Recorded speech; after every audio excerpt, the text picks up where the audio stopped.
इस वीडियो में हम पढ़ रहे हैं क्लास 8 के सिविक्स के चैप्टर नंबर 4 को, जिसका नाम है अंडरस्टैंडिंग लॉज। और इस चैप्टर में हम लॉज को समझने वाले हैं, यानी जो कानून है हमारे देश में, हमारे शहर में, उनके बारे में हम यहाँ पर जानने वाले हैं, समझने वाले हैं। तो देखिए यहाँ पर इंट्रोडक्शन है, और इंट्रोडक्शन में आपसे कहा जा रहा है कि आपने लॉज के बारे में सुना है या फिर आप जानते हैं और आप समझते हैं। आपने कई तरीके के लॉज देखे होंगे, कानून देखे होंगे, जैसे कि किस एज में कोई भी व्यक्ति शादी कर सकता है, किस एज के बाद कोई भी व्यक्ति जाकर वोट कर सकता है, या फिर आप कोई भी सामान खरीदते हैं, बेचते हैं, प्रॉपर्टी बेचते हैं, खरीदते हैं, सभी चीज़ों के लिए हमारे देश में कानून है। और हमारा जो देश है वो कानून के हिसाब से ही चलता है, कानून से ही चलता है। और इसके अलावा हम ये भी जानते हैं कि जो हमारा पार्लियामेंट है वो कानून बनाने के लिए जिम्मेदार है, और कानून में जो चेंजेस करने की जरूरत है उसके लिए जिम्मेदार है। और यहां पर आगे सवाल पूछा गया है, do this laws apply to everyone, how do new laws come into being, यानी कि नया कानून कैसे बनता है, या फिर कोई भी कानून ऐसा हो सकता है क्या जो कि अनपॉपुलर हो या फिर कंट्रोवर्शियल हो, अगर ऐसा है तो उसको कैसे हटाया जाए, रिमूव किया जाए। और इन सभी सिचुएशन में अगर किसी भी तरीके की परेशानी आती है तो उसमें हम एक नागरिक होने के नाते क्या कर सकते हैं और हमें क्या करना चाहिए, इन चीज़ों को यहाँ पर हम पढ़ने वाले हैं, समझने वाले हैं। तो सबसे पहले यहां पर हमारा एक टॉपिक आ जाता है, और वो है हमारा do laws apply to all. क्या जो कानून है वो सभी लोगों के लिए बराबर अप्लाई होता है, यानी सभी लोगों के ऊपर बराबर है। तो ये बात सच है, सभी हमारे देश में जो इंडिया है उसमें सभी व्यक्ति के लिए जो कानून है वो इक्वल है, बराबर है, सभी लोगों को कानून के सामने बराबर ट्रीट किया जाता है। लेकिन यहाँ पर एक कंडीशन बताया गया है, एक आपके सामने एग्जाम्पल दिया गया है कि एक लड़का है जो कि गवर्नमेंट ऑफिशियल का बेटा है, जिसको कि सजा हो गई है 10 साल की, लेकिन उसका जो फादर है यानी कि जो गवर्नमेंट ऑफिशियल है वो उसे छुपा देता है या फिर विदेश भेजता है, किसी तरीके से सरकार छुपा देता है ताकि उसे जेल ना जाना पड़े। तो क्या ये जो तरीका है, यानी ये जो एक्शन लिया गया गवर्नमेंट ऑफिशियल द्वारा, ये सही है? नहीं, ये बिल्कुल सही नहीं है। क्योंकि जो हमारा कानून है वो कहता है कि सभी व्यक्ति बराबर हैं कानून की नज़र में, चाहे वो प्रेसिडेंट हो, गवर्नमेंट ऑफिशियल हो, बिजनेसमैन हो, या फिर कोई भी व्यक्ति हो, सभी लोग जो है वो बराबर हैं। और अगर किसी को सजा होती है या फिर कानून के सामने कोई आता है तो उसको इक्वली ट्रीट किया जाता है।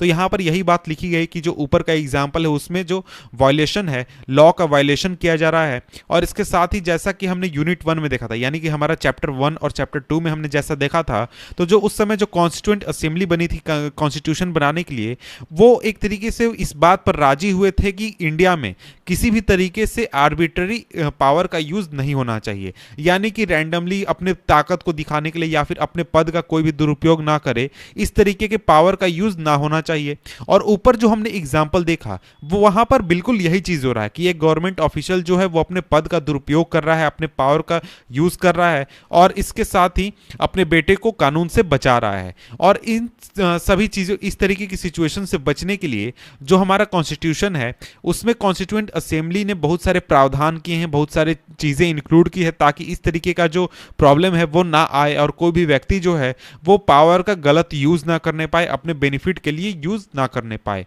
और देखिए इस हमारे पूरे कॉन्स्टिट्यूशन में एक बात जो सबसे इंपॉर्टेंट है वो ये है कि हमारे कंट्री में सभी लोग जो होंगे, चाहे वो हमारा प्रेसिडेंट हो, चाहे कोई गवर्नमेंट ऑफिशियल हो, कोई मंत्री हो, कोई आम नागरिक हो, सभी लोग जो होंगे वो कानून के सामने बराबर होंगे। तो ऊपर हमारा जो क्वेश्चन था उसका आंसर हमें मिल चुका है, do laws apply to all. Yes, सभी लोगों पर अप्लाई होता है और सभी लोगों को इक्वली ट्रीट किया जाता है। इसके बाद देखिए कॉन्स्टिट्यूशन हमारा एक बात यह भी कहता है कि जो लॉ है, यानी जो कानून है, वो लोगों के बीच में डिस्क्रिमिनेशन नहीं कर सकता है उनके रिलीजन, कास्ट या फिर जेंडर के आधार पर। और इसके अलावा जो रूल है, रूल ऑफ लॉ का मतलब यहां पर यह होता है कि देखिए जो लॉ है यानी जो कानून है वो सभी लोगों के ऊपर इक्वली अप्लाई होता है और सभी लोगों के लिए इक्वली सजा का भी प्रावधान होता है। और कोई भी गवर्नमेंट ऑफिशियल या फिर कोई भी अमीर आदमी या फिर जो हमारा प्रेसिडेंट हमारे देश का, वो कानून से ऊपर नहीं है, यानी कि उसके लिए कानून को चेंज नहीं किया जाएगा या फिर उसको कानून में छूट नहीं दिया जाएगा। और कोई भी अगर क्राइम होता है या फिर लॉ का वायलेशन होता है, उसके लिए जो भी स्पेसिफिक पनिशमेंट रखा गया है या फिर जो भी प्रोसेस रखा गया है जिससे कि एक व्यक्ति के जुर्म को साबित किया जाए या फिर प्रूव किया जाए, उसके जरिए हर एक व्यक्ति को गुजरना होगा अगर उस पर आरोप लगता है। और इस तरीके से जो हमारा कानून है वो सभी लोगों को इक्वल ट्रीटमेंट प्रोवाइड करता है हमारा कॉन्स्टिट्यूशन। लेकिन यहाँ पर आपसे एक सवाल पूछा गया है, but was it always like this? क्या हमारे देश में हमेशा ऐसा ही था? पिछले 1000 साल पहले या फिर 2000 साल पहले या फिर 200 साल पहले, हमारे देश के आज़ाद होने से पहले क्या इस तरीके की सिचुएशन थी उस समय? तो रियलिटी में हम देखें तो हमारा जो इंडिया था, एंशियंट टाइम में जो इंडिया था, वहाँ पर बहुत ही अलग अलग तरीके के लोकल लॉज हुआ करते थे। यानी कि हमारे देश के लेवल पर कोई भी कानून नहीं था। जो कम्युनिटीज़ होते थे उनके अपने लॉज होते थे, यानी एक कम्युनिटी का दूसरा कानून है, दूसरे कम्युनिटी का दूसरा कानून है। और इसके अलावा अगर हम देखें तो बहुत सारे अलग अलग तरीके के पनिशमेंट भी दिए जाते थे लोगों को उनके कास्ट के आधार पर या फिर उनके सोशल स्टेटस के आधार पर। फॉर एग्जांपल, अगर दो व्यक्ति एक ही क्राइम को करते हैं लेकिन उनके लिए जो सजा होगी वो अलग अलग होगी। लोअर कास्ट के लोग जो होते थे उनको ज़्यादा सजा दी जाती थी, ज़्यादा हार्श पनिशमेंट दिया जाता था, और जो अपर कास्ट के होते थे उनको उतना हार्श पनिशमेंट नहीं दिया जाता था। और ये जो पूरा सिस्टम था हमारा डिस्क्रिमिनेशन का, ये धीरे धीरे कम होने लगा या फिर खत्म होने लगा जब हमारा कॉलोनियल पीरियड आया, यानी जब ब्रिटिशर्स इंडिया में आए। उस दौरान में इस पूरे प्रथा में या फिर इस पूरे सिस्टम में काफ़ी ज़्यादा बदलाव आया है और काफ़ी ज़्यादा चेंजेस आया है। लेकिन यहाँ पर हमें एक चीज़ समझनी चाहिए कि बहुत सारे लोग जो हैं वो ये बिलीव करते हैं कि जो ब्रिटिशर्स आए उन्होंने इस तरीके के रूल ऑफ लॉ को इंडिया में इंप्लीमेंट किया था, इंडिया में लाया था।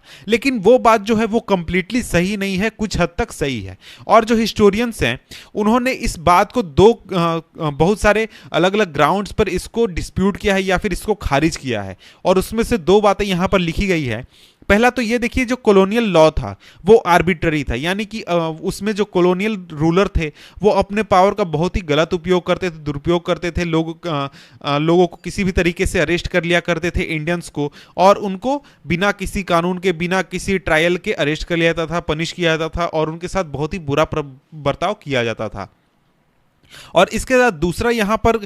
रीज़न बताया गया है कि जो इंडियन नेशनलिस्ट थे उन्होंने काफ़ी ज़्यादा इंपॉर्टेंट रोल अदा किया है जब हमारा जो लीगल सिस्टम इंडिया में, जो ब्रिटिश इंडिया था उसमें लीगल सिस्टम को डेवलप करने में या फिर जो हमारा रूल ऑफ लॉ है उसको अच्छी तरीके से इंप्लीमेंट कराने में। तो यहाँ देखिए एक एग्जाम्पल दिया गया है आर्बिट्रीनेस का, जिसमें यह कहा गया है कि देखिए जो ब्रिटिश लॉ आया था सेडिशन एक्ट ऑफ 1870 का, इसमें यह था कि कोई भी व्यक्ति अगर ब्रिटिश गवर्नमेंट के खिलाफ किसी भी तरीके से प्रोटेस्ट करता है, क्रिटिसाइज करता है या फिर किसी भी तरीके से विरोध करता है ब्रिटिशर्स का, उसको जो ब्रिटिश गवर्नमेंट है वो अरेस्ट कर सकती है बिना किसी ट्रायल के, बिना किसी कोर्ट के मंजूरी के। ऐसे ही वो उसे पकड़कर जेल में डाल सकती है। और जो इस तरीके के कानून बनने के बाद जो इंडियन नेशनलिस्ट थे उन्होंने इस तरीके के कानून का काफ़ी ज़्यादा विरोध किया, काफ़ी ज़्यादा क्रिटिसाइज किया और एक तरीके से ब्रिटिशर्स का जो आर्बिट्ररी यूज था अथॉरिटी का, पावर का, उसको कम करने की या फिर खत्म करने की कोशिश की। और इसके अलावा जो हमारे नेशनलिस्ट थे वो ग्रेटर इक्वालिटी के लिए फाइट करने लगे, सरकार का विरोध करने लगे और मांग करने लगे कि लोगों को बराबर का दर्जा दिया जाए और लोगों के साथ बराबर का ट्रीटमेंट किया जाए। और इसके साथ ही इस बात का भी वो विरोध करने लगे कि जो सेट ऑफ रूल है उसको एक तरीके से फोर्स ना किया जाए लोगों को ओबे करने के लिए, या फिर जो जस्टिस है इस चीज को हमेशा लॉ के साथ जोड़ कर रखा जाए। यानी कि लॉ जो है उसको हमेशा इसलिए इंप्लीमेंट कराया जाए या फिर लागू कराया जाए कि लोगों को जस्टिस मिल सके और सभी लोगों के साथ बराबर ट्रीटमेंट किया जाए। और देखिए 19वीं सेंचुरी के अंत आते आते तक जो इंडियन लीगल प्रोफेशन था वो भी काफ़ी ज़्यादा इमर्ज कर रहा था, और इसके साथ ही जो कॉलोनियल कोर्ट्स थे वो भी काफ़ी ज़्यादा इमर्ज कर रहे थे। और इसके साथ ही जो इंडियंस थे वो लीगल सिस्टम में काफ़ी ज़्यादा आ रहे थे, वकील बन रहे थे, जज बन रहे थे और भी दूसरे जो लीगल सिस्टम के पोस्ट है वहाँ पर पहुँच रहे थे। और इन सभी चीज़ों की वजह से जो हमारे सिस्टम था, जो आर्बिट्ररी यूज था पावर का ब्रिटिशर्स का, वो कुछ हद तक कम हुआ। और इसके साथ ही जो लोग थे उनके विरोध प्रदर्शन या फिर जो उनके मेहनत थी उसकी वजह से भी जो आर्बिट्ररी यूज था पावर का ब्रिटिशर्स का वो कम हुआ। और इसके साथ ही लोगों को इक्वालिटी की भावना एक तरीके से लोगों को मिलने लगी, लोगों को इक्वल ट्रीटमेंट मिलने लगा। और इसके अलावा बहुत ही अलग अलग तरीके हैं जिसके जरिए जो इंडियंस है उन्होंने बहुत ही ज़्यादा मेजर रोल अदा किया है रूल ऑफ लॉ को इंक्लूड बढ़ावा देने में या फिर मजबूत करने में कॉलोनियल पीरियड के दौरान। और इसलिए हम ये नहीं कह सकते कि जो ब्रिटिशर्स हैं उनकी वजह से हमारे देश में रूल ऑफ लॉ आया है या फिर हमारा जो इक्वल ट्रीटमेंट है वो आया है। तो देखिए, ये तो हमने बात कर ली इंडिया के आज़ाद होने से पहले की। लेकिन जब हमारा देश आज़ाद हो गया और हमारे देश में जो कॉन्स्टिट्यूशन बना, तो कॉन्स्टिट्यूशन की वजह से आज हमारे जो रिप्रेजेंटेटिव्स हैं वो हमारे देश के लिए कानून बना सकते हैं या फिर कानून में चेंजेस कर सकते हैं, या फिर अगर कोई कानून खराब है या फिर अच्छा नहीं है तो उसको रिमूव भी कर सकते हैं। और हमारे जो रिप्रेजेंटेटिव है वो हर एक साल, यानी जो हमारे एमपीज होते हैं वो हर एक साल बहुत सारे कानून बनाते हैं, रिमूव करते हैं या फिर चेंजेस करते हैं। और क्लास 6 में एक कानून के बारे में आपने पढ़ा था कि जो हिंदू सक्सेशन अमेंडमेंट एक्ट था 2005 का, उसके अनुसार जो सन है, डॉटर्स हैं या फिर जो मदर्स हैं किसी व्यक्ति के, उनको प्रॉपर्टी में, फैमिली प्रॉपर्टी में इक्वल शेयर मिलता है या फिर इक्वल शेयर दिया जाता है। और इसी तरीके से नए कानून को भी बनाया गया है ताकि जो पॉल्यूशन है या फिर जो एम्प्लॉयमेंट है उनको जनरेट किया जा सके, या फिर पॉल्यूशन को कंट्रोल किया जा सके, या फिर बहुत सारी चीजें हैं जिनके लिए नए नए कानून बनाए गए हैं। तो यहां पर आगे सवाल उठता है, how do people come to think and propose that a new law is necessary, यानी कि एक नए कानून की जरूरत है या फिर किसी भी कानून में चेंज की जरूरत है, इसके बारे में लोगों के मन में ख्याल कैसे आता है या फिर उसकी वो प्लानिंग कैसे करते हैं। और इस चीज के बारे में यहां पर नेक्स्ट जो हमारा टॉपिक है ये how do new laws come about, इसमें पढ़ेंगे। तो इस टॉपिक को हम पढ़ेंगे नेक्स्ट वीडियो में, जिसका लिंक मैं नीचे डिस्क्रिप्शन में दे दूंगा। तो मिलते हैं आपसे हम नेक्स्ट वीडियो में, तब तक के लिए गुड बाय।